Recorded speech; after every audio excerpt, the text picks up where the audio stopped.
Good morning, everyone. Thank you so much. And it's a real honor to be kicking off this session today.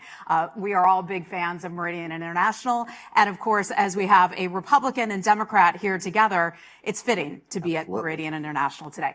So our first topic we're talking about today is power, influence, and the evolving international landscape. Congressman Bera, it represents the 6th Congressional District of California, that's Sacramento.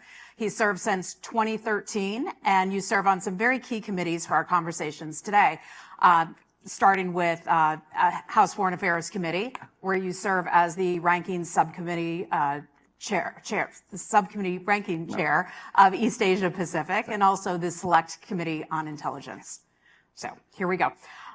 There is a question that will be posed throughout the day today, and you'll see it up on the screen in just a moment. And you can all go to QR code or menti.com to ask that question or to answer the question.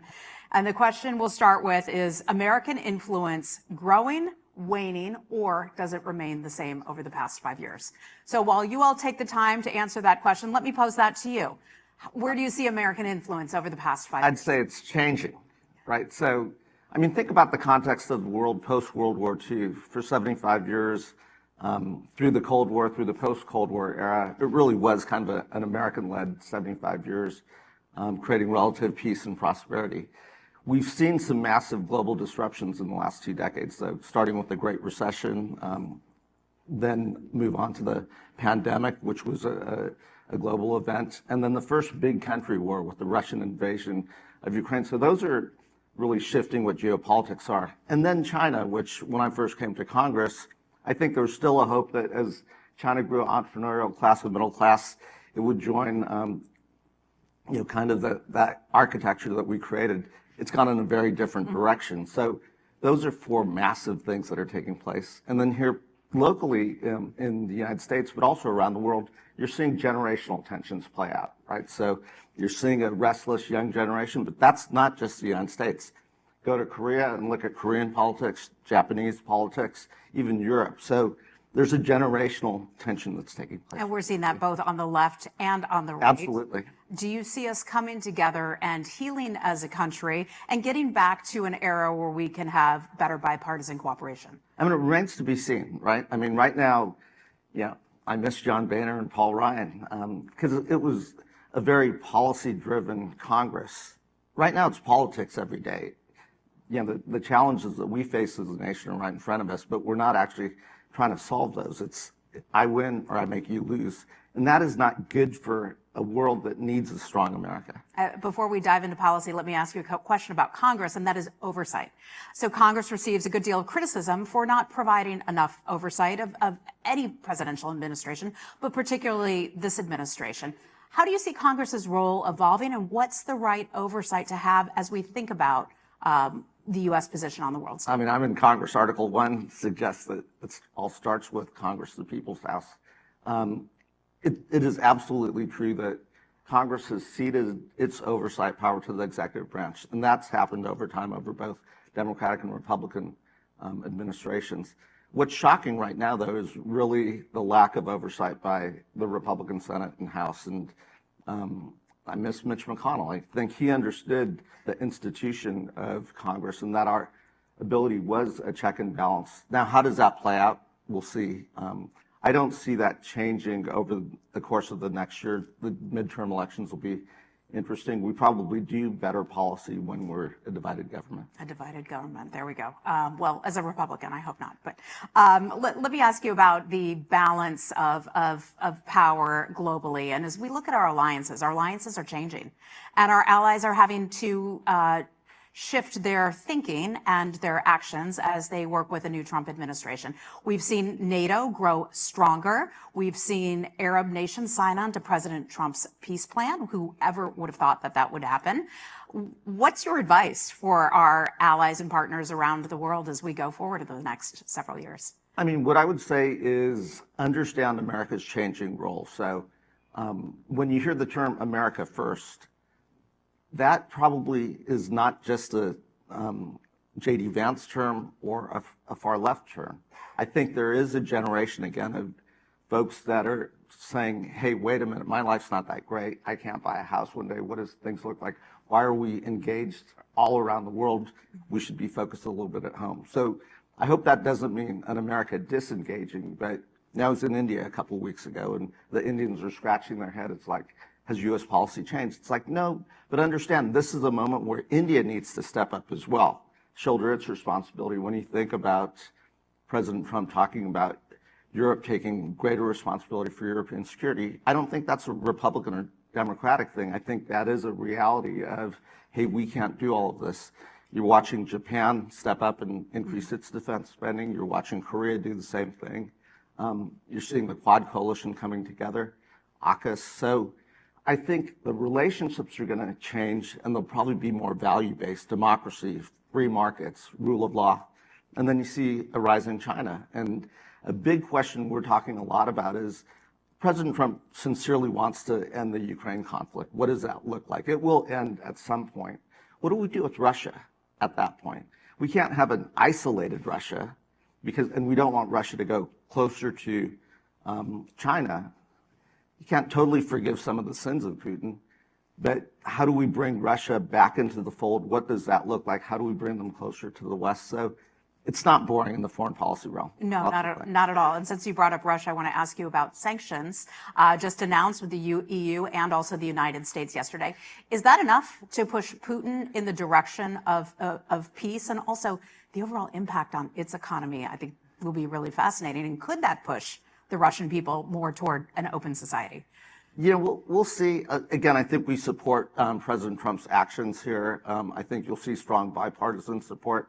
Looks like the Senate is going to, have Russia week, and again, I think maybe that is the forcing function that brings us, ends the shutdown, brings us back, and breaks a stalemate here.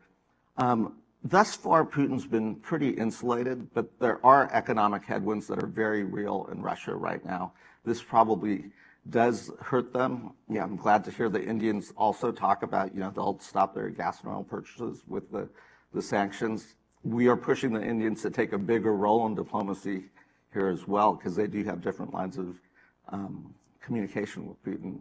Will it see if they comply. Exactly. and China as well. Let me ask you about the Indo-Pacific. That's obviously you're on the subcommittee handling that. Where do you see our policy going? And do you feel like we have a good bipartisan strategy to deal with China right now? We have, right? So again, going back to the last administration, Democrats and Republicans were pretty much on the same page, maybe different language, different rhetoric, but I think strong support for Taiwan choosing its path forward. The Quad coalition, U.S., Japan, Australia, and India, AUKUS, a major pillar, and was with the Australians earlier this week, and I think everything went really well there. So I don't think that's a partisan issue.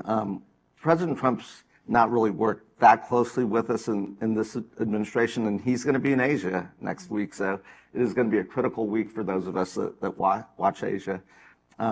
Hopefully, again, I think it'll be a positive week, but we're watching closely the sideline conversations between the president and Xi Jinping. Do you think that America, as you talk to your constituents, has awakened to the threat that China really poses to the United States and the West? The pandemic definitely should have opened our eyes to the exposure of over-reliance on supply chains,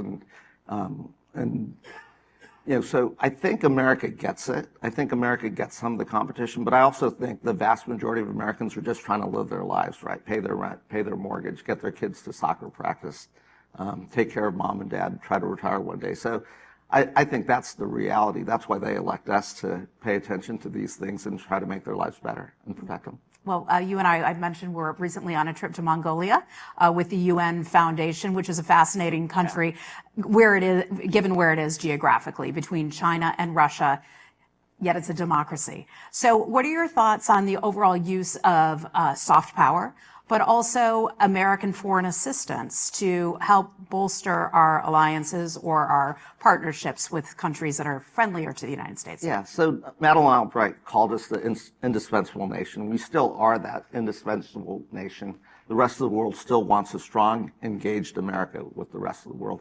That was evident when we were in Mongolia, landlocked country with big neighbors on their northern border and southern border. But they're teaching English as a language in all of their elementary schools. They want to have this third neighbor policy. They want to be closer to us. They're very proud people, obviously, going back to Genghis Khan and the Mongol Empire. So they still very much want an American presence there in what is a tough neighborhood. And I find that all over the world. They don't want America to leave. They want America to be present and strong and be partners. That's great. Well, a lot of work that we could potentially do there, and it was fascinating. They told us they wanted to use the Gobi Desert for space exploration. Yeah. So a lot of interesting opportunities there for our businessmen and women in the audience. Let's turn to the Middle East, if I may ask you about that. So much has happened, obviously, over the past several years. Do you feel that the Middle East is ready for peace? I think the Middle East is ready for peace. I think the population in Israel, I think, is fatigued and ready for a different path forward.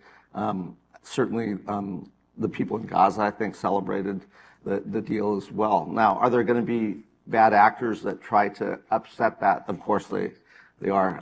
I applaud the president, and we fully support the 20-point peace plan and hope it works. I also, surprisingly, very surprised to see J.D. Vance and the president speak really forcefully, say there will not be an annexation. Mm-hmm. If we want peace in the region, I think that I fully support those statements as well. And then, can we expand the Abraham Accords? Again, I think that was an achievement of his first term.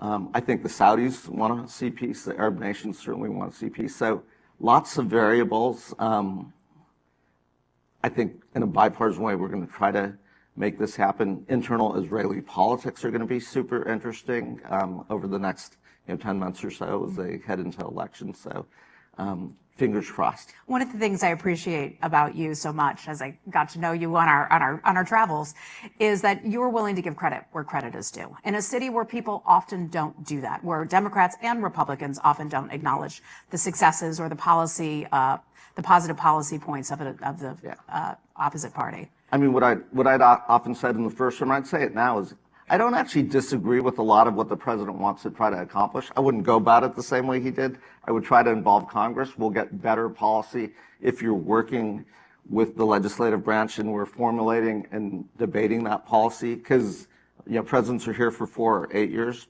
This is my 14th year in Congress. Yeah. So we'll be around for a little bit longer and we'll have better policy. Okay, well, we have to wrap it up in just a moment, but I'd love to get your final thoughts, what you'd like the audience here to know.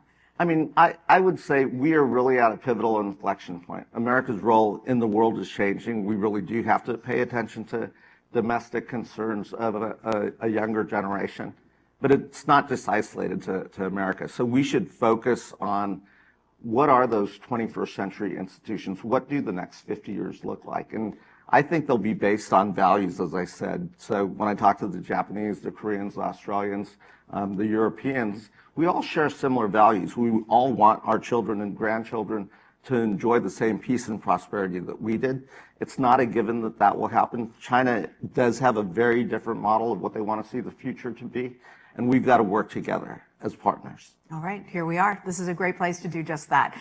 Congressman Ami Bera, thank you so much. Thank you. Thanks to Meridian there.